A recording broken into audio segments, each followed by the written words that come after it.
Hello दोस्तों, स्वागत है आप सभी का हमारे चैनल में। दोस्तों, आज हम आपको बताने वाले हैं हर्षद मेहता और उनकी फैमिली के बारे में।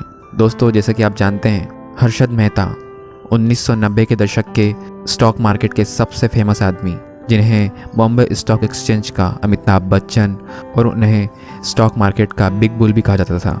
लेकिन कई सालों बाद एक बार फिर से हर्षद मेहता और उनकी फैमिली, जिनके बारे में आज की जनरेशन जानना चाहती है, जिसकी वजह है हाल ही में रिलीज़ हुई सोनी लिव पर एक वेब सीरीज़ जिसका नाम है 1992 स्कैम। इस सीरीज़ को देखने के बाद हज़ारों लोगों के दिल में एक सवाल है कि आखिर इस सीरीज़ में जैसा कि दिखाया जाता है कि 47 की एज में 2001 में उनकी मौत हो जाती है, जिसके बाद उनकी फैमिली का क्या हुआ और उनकी फैमिली की आगे की ज़िंदगी के बारे में बहुत से दर्शक जानना चाहते हैं। इस वीडियो को शुरू करने से पहले हम आपको हर्षद मेहता के बारे में कुछ बताना चाहते हैं कि आखिर कौन थे हर्षद मेहता और 1992 का भारत का सबसे बड़ा स्कैम में हर्षद मेहता का नाम कैसे आया। दोस्तों, हर्षद मेहता एक छोटे से गुजरात के सौराष्ट्र के गांव में 1954 में पैदा हुए थे। उन्होंने अपने करियर की शुरुआत एक स्टॉक मार्केट के ब्रोकर के रूप में की, लेकिन उन्होंने जैसे ही स्टॉक मार्केट के समंदर में डुबकी लगाई, जैसे जैसे वो समंदर की गहराई में जाते गए, उन्हें पता चला कि 90 के दशक में हमारे बैंकिंग सिस्टम में और हमारे इंडियन गवर्नमेंट की फाइनेंशियल सिस्टम में कई सारी खामियां थी। इसी खामियों का फ़ायदा उठाकर हर्षद मेहता ने स्टॉक मार्केट में एक छोटे से कॉमन मैन से लेकर सेंट्रल गवर्नमेंट में बैठे हुए बड़े बड़े मंत्रियों का करोड़ों से लेकर अरबों तक का फ़ायदा करवाया।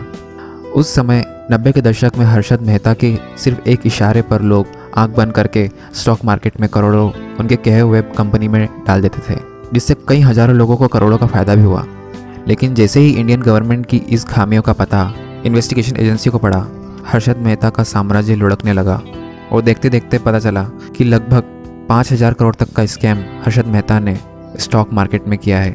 इन सारे स्कैम के बाद हर्षद मेहता पर 72 क्रिमिनल केसेस हुए और 600 सिविल FIR फाइल हुई।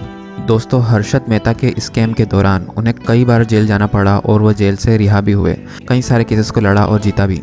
लेकिन आखिरी बार जब CBI ने उन्हें अरेस्ट किया, जिसमें उन्हीं की कंपनी के 28 लाख शेयर गुम हो गए थे और उन्हीं ने इस शेयर के गुम होने की रिपोर्ट करी थी और इसी में वो खुद भी फंस गए थे।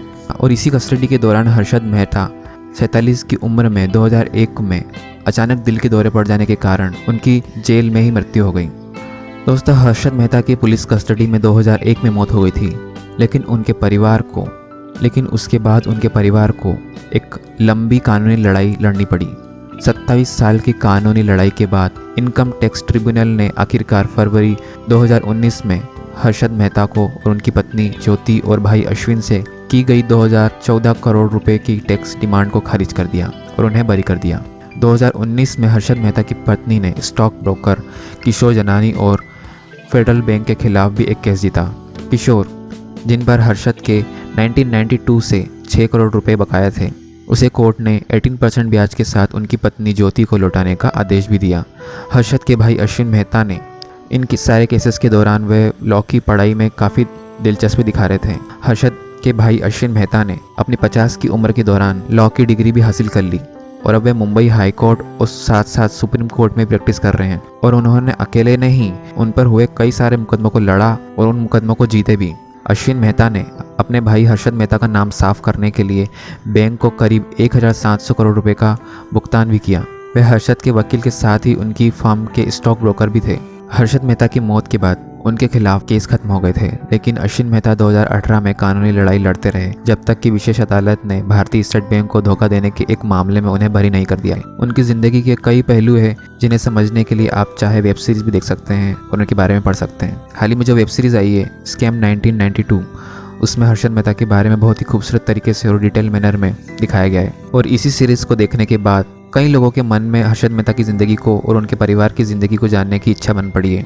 इसमें कांड में सबसे बड़ी खासियत यही रही थी कि सबकी नाक के नीचे से इतना बड़ा कांड हो गया और किसी को भनक तक नहीं लगी, जिसका सबसे बड़ा कारण यही था कि 1990 में हमारा बैंकिंग सिस्टम, हमारा गवर्नमेंट सिस्टम, हमारी गवर्नमेंट के अंदर काफ़ी खामियां थी और इन्हीं खामियों का फ़ायदा कई विदेशी बैंक और बाकी बैंकिंग सिस्टम और बाकी स्टॉक कंपनी भी उठा रही थी। केवल हर्षद मेहता ही इस तरीके का स्कैम नहीं कर रहे थे, वे तमाम लोग जिनके द्वारा हर्षद मेहता ने यह सीखा था कि इस तरीके से काम कर कर भी लोगों का करोड़ों का फ़ायदा कराया जा सकता है। तो दोस्तों, आपका इस सीरीज़ को लेकर और हर्षद मेहता की ज़िंदगी को लेकर क्या कहना है हमें कमेंट में लिखना बिल्कुल ना भूलिएगा। तो चलिए दोस्तों, मिलते हैं अगले इंटरेस्टिंग वीडियो में। इस वीडियो को लाइक और शेयर करना बिल्कुल ना भूलिएगा। तो मिलते हैं अगले इंटरेस्टिंग वीडियो में। जब तक के लिए धन्यवाद। जय हिंद।